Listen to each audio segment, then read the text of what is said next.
دوستو آج آپ کو نینا کی ایک دکھ بھری کہانی سنانے والی ہوں۔ تو شروع کرتے ہیں آج کی کہانی۔ میرے اپنوں نے میری زندگی برباد کی۔ میرا نام نینا ہے۔ میں اپنے خاندان کی انتہائی خوبصورت لڑکی تھی۔ میری خوبصورتی ہی میری دشمن بنی۔ میری خالہ اور میری پھوپھو نے میری زندگی برباد کر دی۔ ایک لڑکا تھا جس کے والد صاحب چاہتے تھے کہ میں ان کی بہو بنوں۔ وہ لوگ میرے گھر رشتہ لے کر آئے۔ امی ابو نے ہاں کر دی کیونکہ وہ لڑکا ابو کے دوست کا بیٹا تھا۔ ابو اسے اچھی طرح سے جانتے تھے۔ ابو نے رشتے سے انکار نہیں کیا۔ مجھ سے میری مرضی بھی نہ پوچھی گئی۔ میں اس وقت 15 سال کی تھی اور وہ لڑکا 35 سال کا تھا جو پہلے سے کسی اور کے نکاح میں تھا۔ پھر جب اس نے مجھے دیکھا میرے پیچھے پڑ گیا۔ مجھ سے شادی کرنا چاہتا تھا لیکن میں نہیں کرنا چاہتی تھی۔ میرے اپنے والدین نے بھی میرا ساتھ نہیں دیا۔ اس لڑکے سے میری منگنی کر دی۔ اس ٹائم سب خوشیاں منا رہے تھے، بس ایک میں تھی جو اندر ہی اندر ختم ہو گئی تھی۔ مگر اللہ بھی اپنے بندوں کو کہاں ایسے چھوڑتا ہے۔ ایک میں تھی جو رو رو کے برا حال کر دیا تھا، اور ایک میرا کزن تھا جس کا نام اکبر تھا۔ اکبر مجھے بچپن سے پیار کرتا تھا۔ میری پھوپھو چاہتی تھیں کہ نینا کی شادی میرے بیٹے سے ہو۔ میری پھوپھو میری منگنی کی دشمن بنی۔ صرف پھوپھو دشمن نہیں تھیں، میری خالہ بھی میری دشمن تھی، جنہوں نے میری زندگی ابھی تک برباد کر رکھی ہے۔ وہ بھی یہی چاہتی تھیں کہ نینا کی شادی ان کے بیٹے سے ہو۔ سب کے سب میرے دشمن بنے، میری زندگی حرام کر کے رکھتی تھی۔ ایک تو میں اپنی منگنی سے تنگ تھی، اوپر سے سب نے میرا جینا حرام کر دیا۔ اکبر جو مجھے بچپن سے پیار کرتا تھا وہ بھی مجھ سے نفرت کرنے لگا۔ وہ سمجھا کہ میں خوش ہوں اس منگنی سے۔ جب منگنی کو 6 ماہ پورے ہوئے تو سب نے شور ڈال دیا کہ جلدی سے شادی کریں۔ مگر جب یہ بات مجھے پتا چلی کہ میری شادی ہونے والی ہے، میں اپنی زندگی سے بیزار لڑکی فوراً خودکشی کرنے کی کوشش کی۔ اپنے ہاتھ کی نس کاٹ دی میں نے۔ والدین تو اپنی اولاد سے پیار کرتے ہیں نا، پھر میری ماں نے ایسا کیوں کیا؟ سب نے بولا اسے ہسپتال لے کر جاؤ، مگر میرے ماں باپ نے بولا چھوڑ دو اسے، مر رہی ہے تو مرنے دو۔ پھر میری آپی اور کزن جیسے تیسے کر کے امی ابو سے لڑائی کر کے مجھے ہسپتال لے کر گئے۔ یہاں کے ڈاکٹر نے جواب دے دیا، بولا اسے حیدرآباد کے ہسپتال لے کر جاؤ۔ امی نے پھر وہی بات کی، نہیں حیدرآباد نہیں لے کر جائیں گے، جو کرنا ہے یہی کرو، نہیں تو اس کو مرنے دو۔ میری منگنی جس لڑکے سے ہوئی تھی وہ بھی حیدرآباد کا تھا۔ امی کو یہ ڈر تھا کہ اگر ان کو یہ بات پتہ چلے گی تو رشتہ ٹوٹ جائے گا۔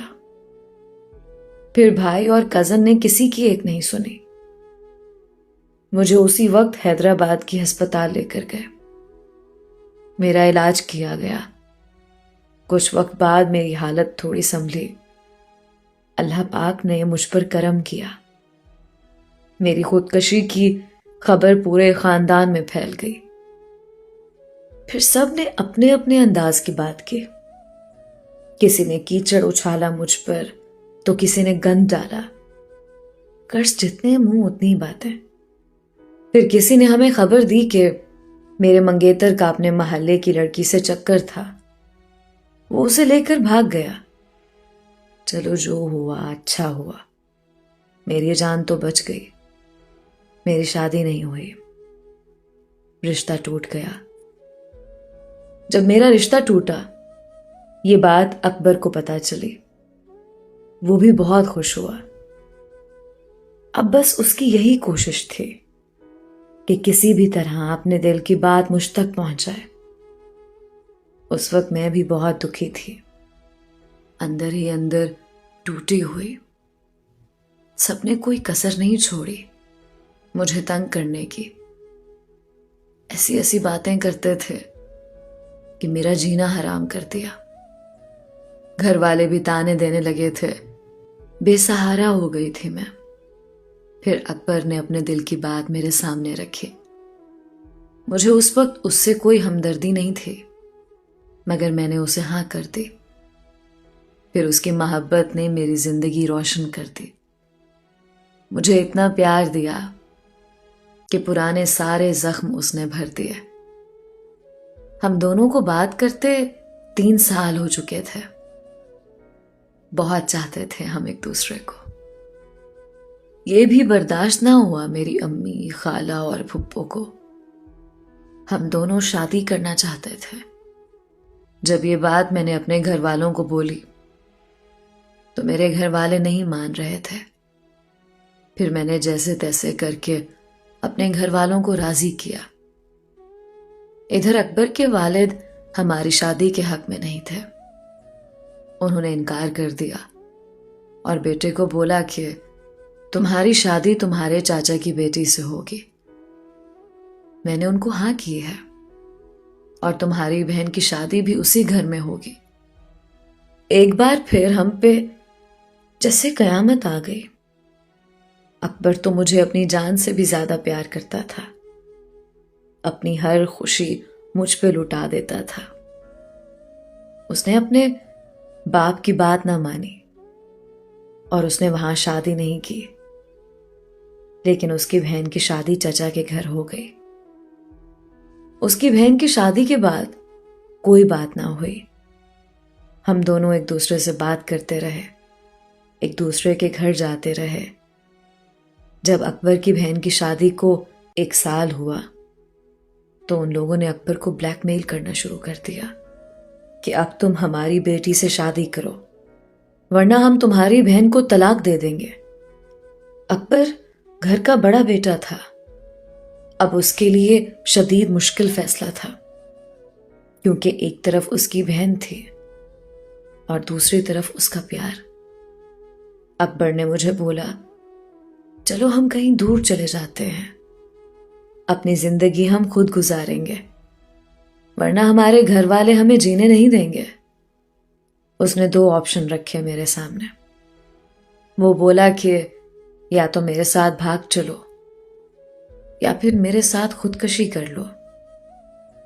میں گھر سے تو نہیں بھاگنا چاہتی تھی، کیونکہ میں اپنے والد صاحب کی عزت خاک میں نہیں ملانا چاہتی تھی۔ والد صاحب کی عزت ہی میرے لیے سب کچھ تھی، کیونکہ خودکشی کر کے میں نے پہلے ہی ان کی عزت کو خاک میں ملا دیا تھا۔ اب میرے لیے بھی ایک طرف پیار تھا اور دوسری طرف گھر والے۔ میرے گھر والوں پر پہلے ہی میری خودکشی کی وجہ سے بہت باتیں ہو چکی تھیں۔ اکبر کو سب سے زیادہ تکلیف تب ہوئی جب اس کے والد نے بھی اسے ذلیل کیا، اس کا ساتھ نہیں دیا۔ اکبر کی شادی اکبر کے چاچے کی بیٹی سے کرا رہے تھے۔ شادی میں صرف 10 دن تھے۔ جب یہ بات مجھے اکبر نے بتائی کہ والد صاحب نے یہ فیصلہ کیا ہے، ابو کو میری خوشی کی پرواہ نہیں، اپنے بھائی کی خوشی عزیز ہے، اس لیے وہ میری ایک نہیں سن رہے۔ اکبر بولا نینا اب سمجھو کہ ہماری زندگی ختم ہو گئی ہے۔ شادی میں 4 دن بچے تھے۔ اکبر نے پھر بات کی اپنے والد سے، میں شادی نہیں کروں گا۔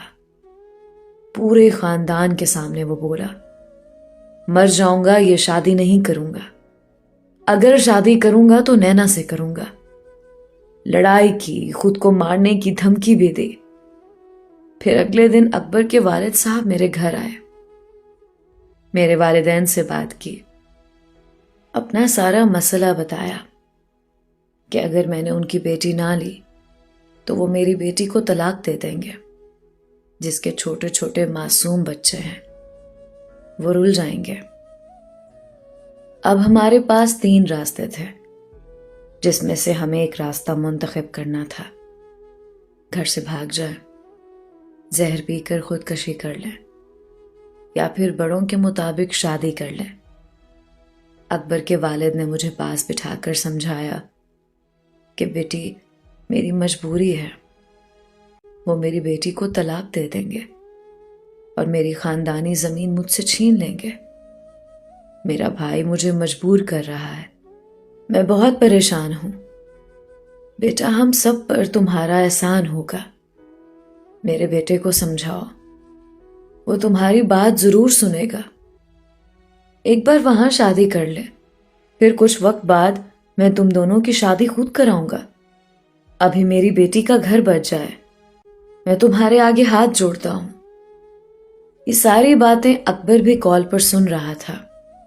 اسی وقت وہ بھی گھر آیا، میرے سامنے آ کر بیٹھ گیا اور بولا، اب بتاؤ ہم کیا کریں؟ ابو کی بات بھی تم نے سن لی، اب جیسے تم کہو گی میں وہی کروں گا۔ اس کے پاس زہر کی بوتلیں تھیں جو ہم دونوں کے لیے تھیں۔ میں نے وہ اسے لے لی اور جا کر اس کے والد کو بولا کہ آپ جیسا کہہ رہے ہیں ویسا ہی ہوگا، ہم دونوں دوسری شادی کر لیں گے، آپ فی الحال اپنی بیٹی کا گھر بچائیں۔ وہ تو بہت خوش ہو گئے، مگر ہمارے دل بری طرح ٹوٹ گئے۔ میں کیسے اپنی محبت کو کسی دوسری عورت سے بانٹ سکتی تھی؟ یہ تو بس میں جان سکتی تھی کہ میرے دل پر کیا بیت رہی تھی۔ اکبر نے مجھے تسلی دی کہ میری جان کوئی ٹینشن مت لو، میں صرف اپنی نینا کا ہوں اور کوئی آپ کی جگہ نہیں لے سکتا۔ میرے دل میں تو صرف تم بسی ہو، پریشان مت ہو، میں سب صحیح کر دوں گا۔ اکبر کی شادی ہو گئی، مگر اس نے آج تک اپنی بیوی کو قبول نہیں کیا۔ واقعی محبت تو محبت ہوتی ہے، محبت جسموں کی محتاج تھوڑی ہوتی۔ اکبر کی نظروں کے سامنے ہر وقت ایک اور عورت اس کی بیوی کے روپ میں ہوتی ہے، مگر اس نے آج تک اس کو اپنی بیوی کا مقام نہیں دیا۔ وہ آج بھی میرا ہے، میں آج بھی اس کی ہوں۔ وہ عورت میرے اکبر کو پا کر بھی اپنا نہ بنا سکے، اور اکبر میرا نہ ہو کر بھی میرا ہی ہے، اور آج تک وہ صحیح موقع کی تلاش میں ہے کہ کب ہماری دوسری شادی ہوگی، اور بہت جلد ہم دوسری شادی کر کے اپنی محبت کو پالیں گے۔ دوستو، یہ تھی نینا کی کہانی۔ ایسی ہی مزید کہانیاں سننے کے لیے میرے چینل کو لازمی سبسکرائب کیجیے۔ ملتے ہیں ایک اور نئی کہانی کے ساتھ۔